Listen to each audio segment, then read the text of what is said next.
Ben bununla ilk offroad'a başladım yani bu kasayla. Tabii bu en gelişmiş hali.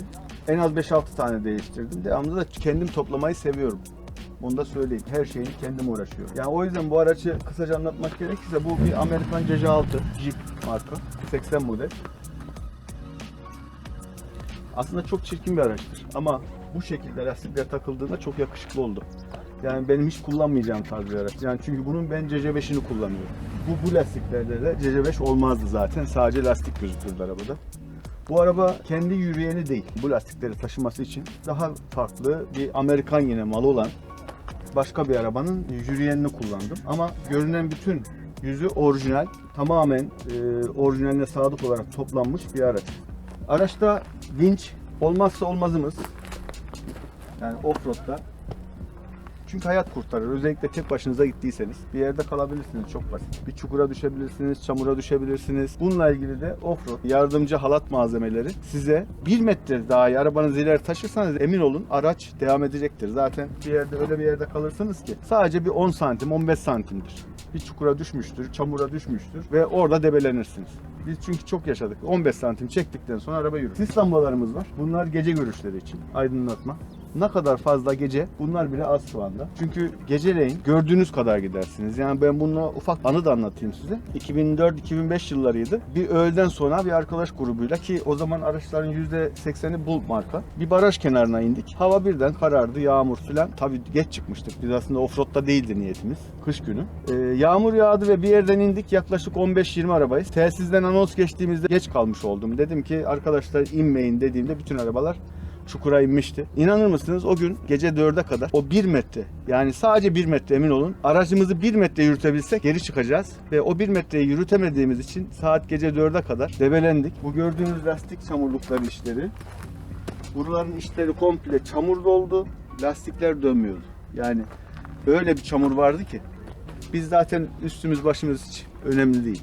Biz hiç tanınmıyorduk. Halatımızı gidip bir ağaç bulduk sanıp bağlıyorduk, bir bakıyorduk ağaç değil, zaten ne olduğu da belli değil, yağmurdan göremiyoruz. Köküyle beraber çıkmış gelmiş. Zayıf, otlara filan artık bir yok yani, etrafta hiçbir şey yok. Belki diyeceksiniz ki ya siz bu işi çok mu profesyonel yapıyorsunuz? İlk önce biz de çok amatör yapıyorduk. Ama şu anda bir offroad'a giderken elimden geldiği kadar araçta offroad'la ilgili aksesuarlarım yoksa gitmiyorum.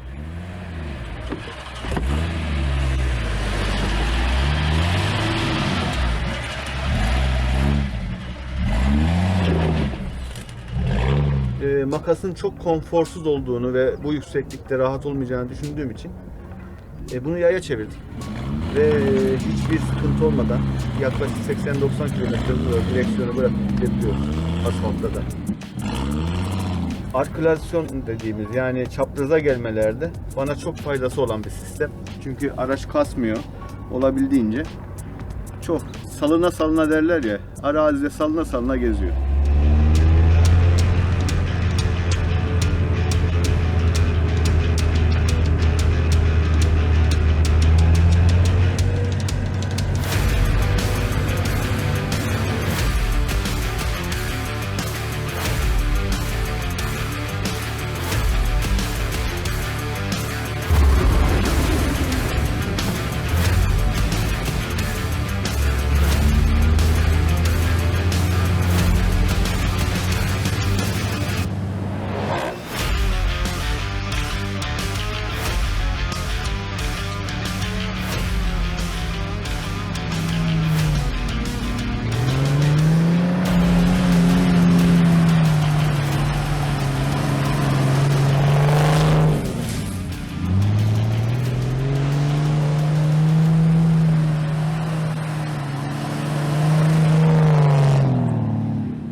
Evet, içimizdeki oyuncu ruhu da çıkarmış olduk. Bence offroadçunun yaşı yok. Yaşı 60 da olsa, 70 de olsa ben çok offroadçu arkadaş tanıyorum. Offroad arabasına bindiğinde inanın hepsi 18 yaşında. İçimizdeki çocuğu çıkarıyoruz. Oyuncak koca ayak ufak ayak oldu. Arka tekerler gömüldü. Bu da neden? 2 çeker girdim. Yani 2 çeker kumda oynanmaz. Çıkışını da göstereceğiz size. Bu burada kalmayacak. Kendi haline çıkabilir. Çünkü bu koca ayak. Ama başka bir araç olsaydı emin olun vinçle çıkmak zorundaydı.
Bir gün offroad'a gidiyoruz. Kalabalık bir offroad grubumuz.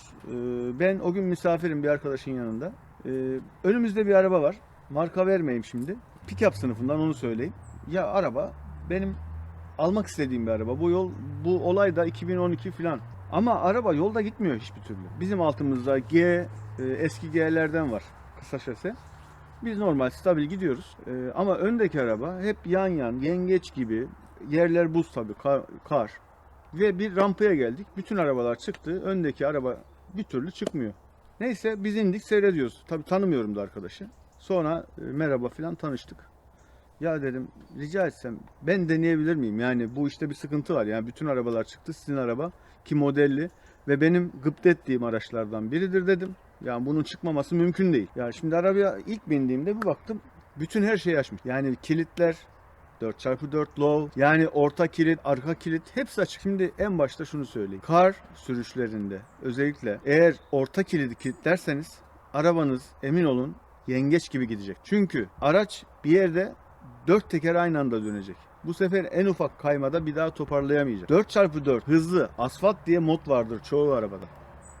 Yani bu kar sürüşlerinde eminim en güvenli sürüştür. Çünkü aracınız bazen önden bazen arkadan çekecektir ve devamlı izle gideceksiniz. Konuya döneyim. Tekrar o aracı normale çevirip sadece 4x4 hızlı asfalt moduna aldığımda o rampayı çıktı ve hiç zorlanmadı araba. Ve aracın sahibi dedi ki nasıl yaptınız? Dedim bütün vitesleri atmadım veya bütün düğmelere basmadım. Çünkü kar sürüşü çok dikkat gerektiren önemli bir sürüştür. Çünkü hata da affetmez. Yolunuzun bir tarafı uçurumdur, bir tarafı dağdır.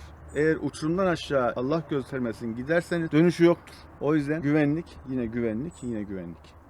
Nasıl tecrübe ediliyor? Şöyle tecrübe edilir. Bir arkadaşımız vardı, yine isim vermeyeyim.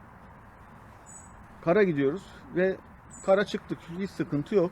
Dönüşte bir baktım. Bu arkadaş o kadar hızlı iniyor ki ve telsizden anons çek. Dedim ya arkadaşım ki şu an bizim kulüp üyelerinden biri. Sen nereye gidiyorsun böyle yani çok hızlı gidiyorsun bak bunun dönüşü yok filan demeye kalmadı. Önümde speed alarak dönmeye ve tam virajın birinde yoldan çık. Tabii indik. El ayağı birbirine böyle karışmış şekilde. Ya dedim ne oldu? Abi bana söylemediniz ki dedi. Ben dedi bastım gidiyorum. Yani çıktığım gibi kar veya buz. Her araç bir yeri çıkar ama inemez. Bu araç inerken emin olun bildiğiniz 4x2 herhangi bir otomobil sınıfındaki araçtan hiçbir farkı yok. Özellikle karlı zeminde, buzlu zeminde. Çıkarken çıkar ama inerken frene bastığınız anda araba sizden gider. Fren basmayacaksınız. Farz edin ki freniniz patladı. Özellikle kar inişleri, buz inişleri motor freniyle dediğimiz tabirle sadece ufak vites, arabaya hiç ani hareket yapmadan, direksiyon hakimiyetini kaybetmeden stabil inebileceğiniz en güvenli sürüşlerdir. Bizde hiç görmediğiniz birçok offroad'un detaylarını göreceksiniz. Birliği göreceksiniz, beraberliği göreceksiniz, dayanışmayı göreceksiniz. Konuklarımız olacak, tartışacağız. Ben haklıyım, o haklı. Siz karar vereceksiniz. Görüşmek üzere.